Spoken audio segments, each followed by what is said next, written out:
Hello, welcome to my channel. Today we have a 23-year-old young man missing since November 2nd, 1995.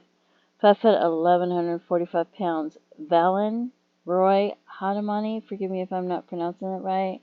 Maybe it's Valen, and I'm not sure about the last name. Missing from Wolf Point, Montana.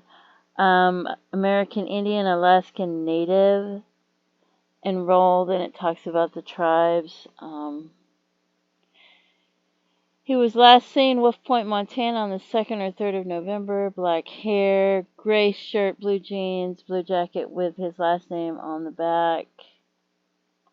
Here's a picture of him. 23 years old, 5'11", 145 pounds. Brown eyes. Two men allegedly beat him up and tossed him off the bridge in the Missouri River south of town. And I wonder if he was even still alive at that point. The suspects confessed a month later and were charged with aggravated assault, but then released. Authorities are investigating his case as a homicide, but they stated they don't have enough evidence to convict anyone of murder until they find the body. Several searches of the Missouri River have turned up no sign of his remains. He's one of 5 children. He left behind an infant son, according to his mother, who drank heavily but rarely got into fights with anyone. His case remains unsolved, and to me it seems like it is solved, but...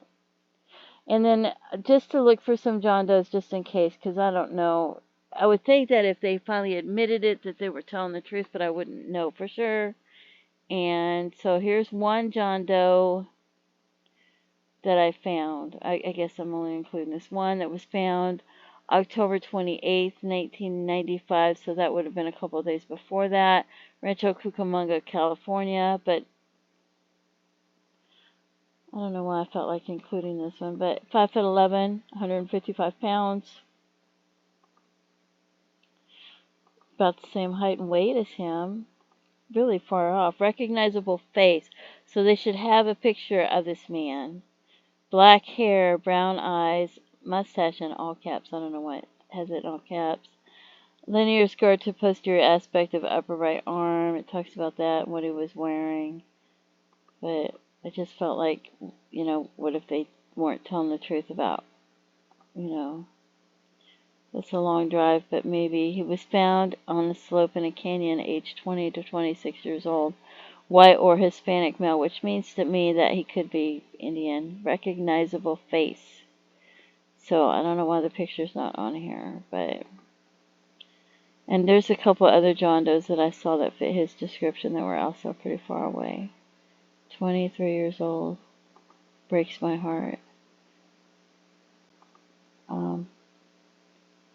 It's about what age my son was when he was murdered.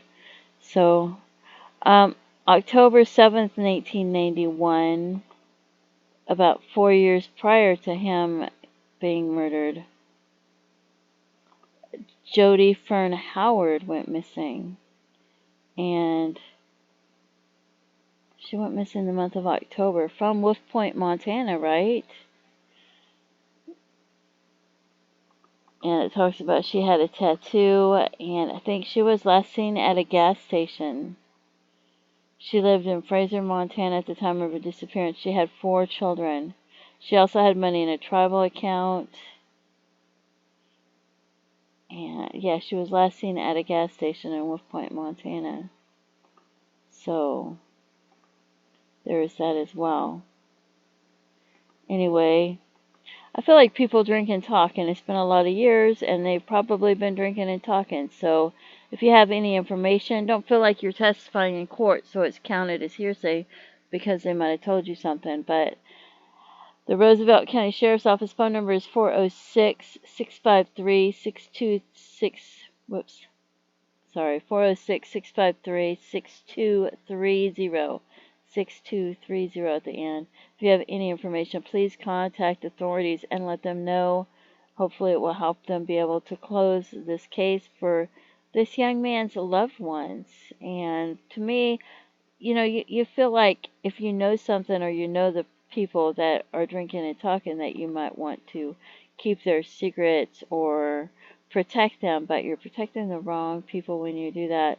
And to me, it's always better to do the right thing And the right thing is to help this young man's family have closure and be able to close the case and at least be able to scatter his ashes and things like that, if they even are able to do that at this point, if they're able to find the remains. So, and even you imagine if you help them solve the case and you give them the information, and maybe they're able to scatter the ashes and have a little bit of ashes in a necklace to carry around or something for them, for their loved one. So, like I said, any information that you have, even if you feel like you gave them the information years ago, it might be different investigators. They may not have that information anymore. Whatever information you feel, maybe you're not sure if it's relevant, you're not sure if it's important, you should give them that information and let them decide. Don't forget to pray for his family and his loved ones. Feel free to leave comments, and have a blessed day. Bye-bye.